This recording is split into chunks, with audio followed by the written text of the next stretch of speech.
అందరికీ నమస్కారం. కొంతమంది తిరువూరులో అల్లర్లు సృష్టించి రాజకీయంగా లబ్ధి పొందాలని 20 రోజులుగా ప్రయత్నాలు చేస్తున్నా సరే తిరువూరు నియోజకవర్గంలో ఉన్న తెలుగుదేశం, జనసేన, బీజేపీ కార్యకర్తలు, నాయకులు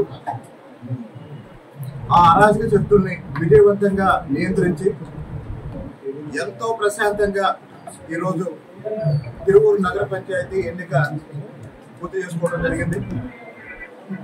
1వ వార్డు కౌన్సిలర్ అయినటువంటి కొలిగిపోగు నిర్మల గారు ఈరోజు తిరువూరు నగర పంచాయతీ చైర్పర్సన్ గా ఎన్నికయ్యారు.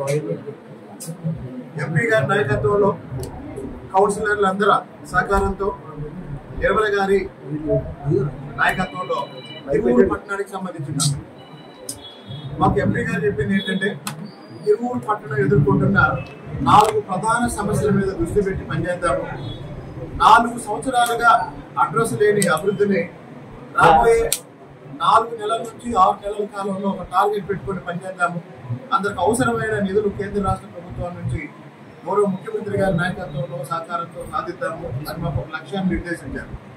కాబట్టి తిరువూరులో ఉన్న ప్రధాన సమస్యలైన డ్రైనేజీ పరిష్కారానికి, అలాగనే రోడ్ల నిర్మాణం కోసం, తాగునీటి సమస్య చాలా తీవ్రంగా ఉంది, అలాగనే పారిశుద్ధ్యం సమస్య, ఈ 4 సమస్యల పరిష్కారం కోసం ఇప్పుడే కౌన్సిల్లో ఒక సమీక్షా సమావేశం నిర్వహించి కౌన్సిలర్లందరి అభిప్రాయాలు సేకరించి వెంటనే ఒక యాక్షన్ ప్లాన్ తయారు చేసి రాబోయేది వర్షాకాలం కాబట్టి ఎక్కడా మురుగు నిలవకుండా, ఎక్కడా దోమలు చేరకుండా ప్రజల ఆరోగ్యాన్ని పరిరక్షించే ఒక కార్యాచరణని ఇప్పుడే ఈ సమావేశంలోనే నిర్ణయించుకొని పనిచేస్తామని ఈ సందర్భంగా తెలియజేస్తూ, గత 20 రోజులుగా రాజకీయంగా ఎన్ని ఒడిదుడుకులు ఉన్నా సరే చాలా ప్రశాంతంగా జరిగిన ఈ కార్యక్రమానికి సహకరించిన వాళ్ళందరికీ, మీడియా మిత్రులకి, పోలీస్ సిబ్బందికి అందరికీ ధన్యవాదాలు తెలియజేస్తాను.